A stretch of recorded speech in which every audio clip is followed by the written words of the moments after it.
बेंगलोर 3 जनवरी 2018 रात का समय था और शहर की एक प्रतिष्ठित ज्वेलरी दुकान शिवन ज्वेलर्स अपने रोजाना के कारोबार को खत्म करके बंद होने की तैयारी कर रहा था। यह दुकान बेंगलुरु के पोश इलाके में स्थित थी, जहां हर दिन लाखों रुपए के सोने और चांदी की खरीद बिक्री होती थी। दुकान के मालिक शिवन और उसके कर्मचारी दिन भर की मेहनत के बाद अपने घर जाने की तैयारी कर रहे थे, लेकिन इस शांतिपूर्ण माहौल में कुछ ऐसा घटने वाला था जिसे कोई भी नहीं जानता था। दुकान में घुसने के लिए चोरों ने एक स्टिक योजना बनाई थी, जो अगर ठीक से लागू होती तो यह डकैती सफल हो सकती थी। चोरों का गिरोह 4 प्रमुख व्यक्तियों से बना था, जिन्होंने एक स्टिक योजना तैयार की थी। उनका उद्देश्य था शिवन ज्वेलर्स से महंगे गहने चुराना। गिरोह में 4 प्रमुख सदस्य थे। पहला, राजू, गिरोह का मुख्य नेता, उसे हर कदम की योजना बनानी थी।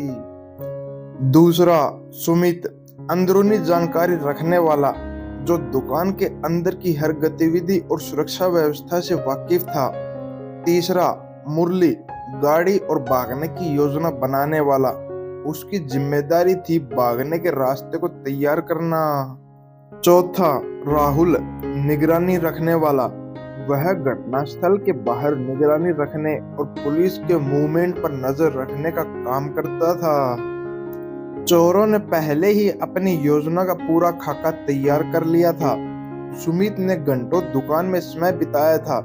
उसे मालूम था कि दुकान के मालिक हर रोज शाम 7 बजे ऑफिस से घर के लिए निकल जाते थे और सुरक्षा गार्ड की संख्या रात के वक्त कम हो जाती थी। चोरों ने तय किया कि वे रात के समय चोरी करेंगे, जब दुकान बंद हो और कोई सुरक्षा व्यवस्था ज्यादा मजबूत ना हो। मुरली ने आसपास के गली मोहल्लों का निरीक्षण किया था, जहां से चोरों का भागना आसान होगा। पुलिस या अन्य किसी सुरक्षा एजेंसी के मूवमेंट को ध्यान में रखते हुए चोरों ने अपना रास्ता तय किया। इन सारी तैयारियों के साथ चोरों ने 3 जनवरी 2018 को अपना प्लान लागू करने का निर्णय किया। रात के 10 बजे चोरों ने अपनी योजना के अनुसार कार्रवाई शुरू की।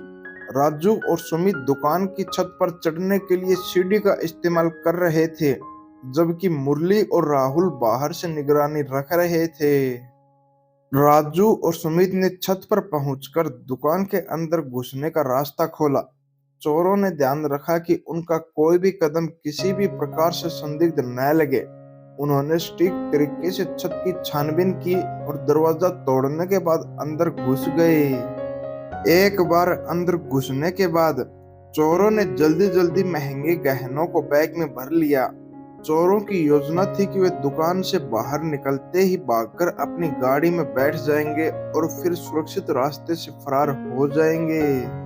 चोरों ने इन गहनों को ठीक से बैग में रखा और एक के बाद एक अलमारियों से सोने और चांदी के आभूषण निकालने लगे। पुलिस पहले से ही सतर्क थी, क्योंकि कुछ दिन पहले ही एक अन्य ज्वेलरी दुकान में भी चोरी हुई थी। पुलिस ने क्षेत्र में अपनी निगरानी बढ़ा दी थी।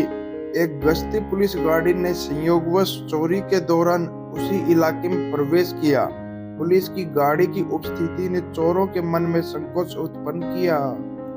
राजू और सुमित जल्दी से दुकान से बाहर निकलने की योजना बना रहे थे, लेकिन तभी उन्होंने पुलिस की गाड़ी देखी। वे डर गए और दौड़ने की तैयारी करने लगे, लेकिन राहुल ने गलती से अपनी फोन कॉल पर बात करते हुए पुलिस को यह सूचित कर दिया। पुलिस ने तत्काल सक्रिय हो गई और पूरे इलाके में छानबीन शुरू कर दी। पुलिस को पहले से ही चोरों के बारे में संदिग्ध गतिविधियों की जानकारी थी। पुलिस ने संयोगवश इस इलाके में गश्ती करने का फैसला किया था और कुछ ही मिनटों में पुलिस ने चोरों को घेर लिया। पुलिस ने चोरों की कार का पीछा किया और उनके गाड़ी के नंबर प्लेट से उनकी पहचान की। उनके पास कोई रास्ता नहीं था और उन्होंने खुद को पुलिस के हवाले कर दिया। चोरों की योजना बिल्कुल सटीक थी। लेकिन पुलिस की सतर्कता और उनकी चतुराई ने उसे पूरी तरह से नाकाम कर दिया। राजू, सुमित, मुरली और राहुल को गिरफ्तार कर लिया गया।